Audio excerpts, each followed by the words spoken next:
नमस्कार, आप देख रहे हैं सी न्यूज़ भारत और मैं हूं आपके साथ ज्योति अरोरा। अयोध्या में ब्लॉक प्रमुख चुनाव में शर्मनाक हार के बाद समाजवादी पार्टी ने प्रेस कॉन्फ्रेंस की।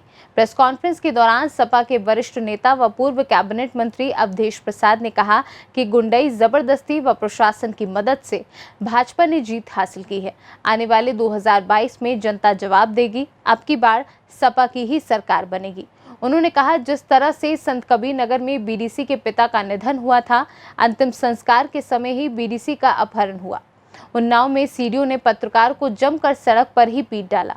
इटावा में भाजपा कार्यकर्ताओं ने पुलिस पर हमला किया, एसपी को थप्पड़ जड़ा। बस्ती में सपा के जिलाध्यक्ष के घर पर छापा मारा गया, फर्जी जेल भेजा। अयोध्या की सुहावल सीट जीती हुई थी। बस्ती से लाए गए फर्जी प्रपत्र पर वोट डाले गए, चुनाव हराया गया। अमानीगंज में जीती हुई सीट हराई गई। सत्ता के बल पर धमकी दी गई, वोट न डालने की बीडीसी को भी धमकी दी। चाहे अयोध्या हो या फिर उत्तर प्रदेश, भाजपा ने ईमानदारी से जीत दर्ज नहीं की है। उन्होंने कहा कि सत्ता व प्रशासन के बल पर भाजपा ने जीत दर्ज की है। प्रशासन एजेंट बना रहा है भाजपा का। भाजपा सरकार ने जो सौदा किया है वो 2022 में बहुत महंगा पड़ेगा। 2022 में जब मैदान में चुनाव होगा तो उनकी उम्मीदवारों की जमानत जब्त हो जाएगी। समाजवादी पार्टी की आंधी आएगी और वही पूर्ण बहुमत की जीत होगी। धमका करके ब्लॉक प्रमुख की कुर्सी पर कब्जा किया गया, हथियाने का काम किया। कितनी दर्दनाक और शर्मनाक बात है कि संत कबीर नगर में जो 6 पंचायत के सदस्य थे, उनके पिताजी का निधन हो गया था। उनकी अर्थी लेकर के दाह संस्कार के लिए जा रहे थे, उनका किडनैप कर लिया गया, अपहरण कर लिया गया।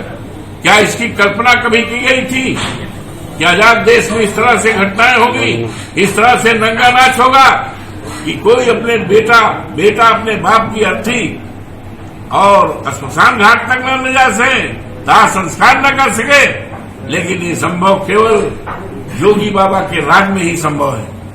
इसकी जितनी निंदा की जाए कम। यही नहीं, उन्नाव में सीडीओ ने पत्रकारों को मारा। इटावा में भारतीय जनता पार्टी के कार्यकर्ताओं ने पुलिस पर हमला किया और बस्ती में हमारे अध्यक्ष जो है समाजवादी पार्टी के अध्यक्ष के घर पर छापा मारा गया। यहां जीती सीट थी, उस सीट पर हमें जो जानकारी मिली है, बस्ती से फर्जी चुनाव परिपत्र बना करके बस्ती से का वोट यहां डाला गया और चुनाव में हराने का काम किया गया। यही हाल हमारे अमानीगंज में जीती जिताई सीट थी अमानीगंज में, लेकिन सत्ता के बल पर यहां तक कह दिया गया कुछ लोगों को कि आप वोट न डालिएगा, इसका इल्जाम बुरा होगा, आप पेपर लेकर बाहर चले आइएगा। ये घटनाएं हुई हैं और इस तरह से फर्जी जो है अमानीगंज में भी जीत हुई फर्जी, नहीं तो नहीं जीतते, किसी कीमत पर जीतते। मिल्कीपुर ब्लॉक में तो भारतीय जनता पार्टी की हिम्मत ही नहीं पड़ी अपना उम्मीदवार खड़ा करने का, उतारने का। हरिद्दीनगंज में हम जीते हैं, समाजवादी पार्टी जीती है, आनंद सेन यादव जी का बेटा जीता है और वहां भी ये सफल हो जाते अपनी योजना में। लेकिन वहां की जनता का दबाव था, पूरी तरह से दबाव था, भीड़ थी। इस दबाव के कारण उनकी एक भी नहीं चली, नहीं वहां भी करती।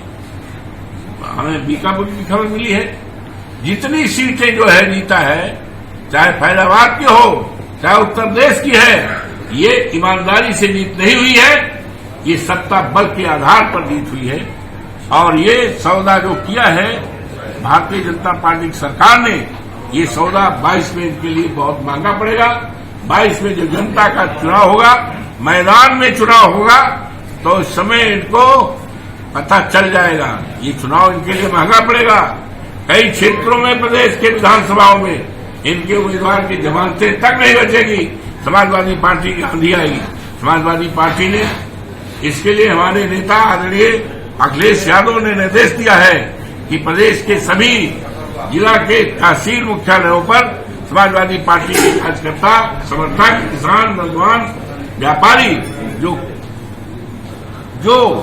कहीं न कहीं समाज का हर वर्ग इस राज्य से परेशान है। दुखदायी है, चाहे महंगाई की मांग, चाहे किसानों की सार के खेती से आह्वान करते किया है कि बहुरिक्ता का आदमी आवे और इनकी सरकार की जो कलई है खोलने का काम करे और आने वाले दिन के लिए समाजवादी पार्टी के लिए एक मैदान, अच्छा मैदान तैयार करें। धन्यवाद। अयोध्या से सीनू संवाददाता अपूर्व पाठक की रिपोर्ट। खास खबर में फिलहाल के लिए इतना ही। देश और दुनिया की तमाम बड़ी खबरों के लिए आप देखते रहिए सी न्यूज़ भारत।